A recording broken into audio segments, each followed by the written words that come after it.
ተጓዓዝኩ ንበይነይ ብሓሳበይ ተመሪሐ ኣምላኽ ግን ወትሩ ምሳይኩን መርሓኒ ናብቲ ዝሓሸ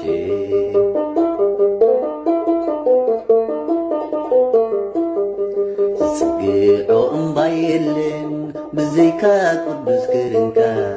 ግድያ ኣይኮነን ዝርስቲ እዛ ምድራዊት ከተማ እንተተጓዓዝኩ ንበይነይ ብሓሳበይ ተመሪሐ ኣምላኽ ግን ወትሩ ምሳይኩን መርሓኒ ናብቲ ዝሓሸ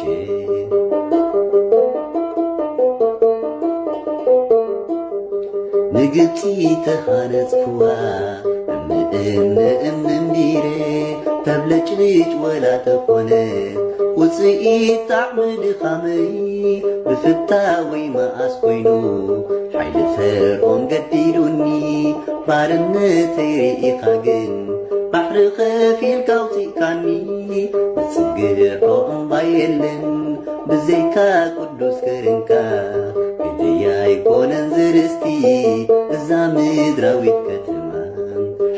ተጓዓዝኩ ንበይነይ ብሓሳበይ ተመሪሐ ኣምላኽ ግን ወትሩ ምሳይኩን መርሓኒ ናብቲ ዝሓሸ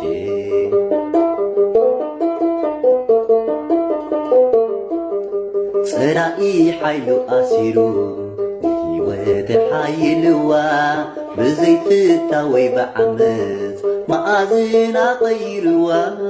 ካብቲ ምስኡ ዘሎ ሓይልስ ሓይልኻ የብርትዕ ጐይታይ ማእሰር ሓጢኣተይ ፈቲሕካ ኣማዕቁባኒ ህይወተይ ጽግዖ እምባ የለን ብዘይካ ቅዱስ ክርንካ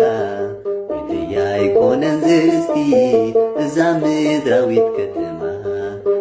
ተጓዓዝኩ ንበይነይ ብሓሳበይ ተመሪሐ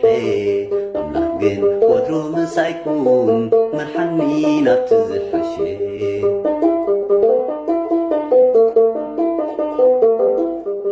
ማዕጾ ክኩሕኳሕ ሰሚዐ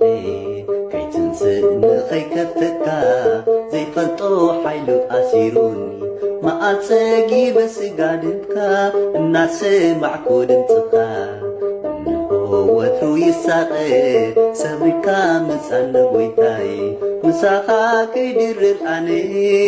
ጽግዖ እምባ የለን ብዘይካ ቅዱስ ክርንካ ግድያ ኣይኮነን ዝርስቲ እዛ ምድራዊት ከተማ ተጓዓዝኩ ንበይነይ ብሓሳበይ ተመሪሐ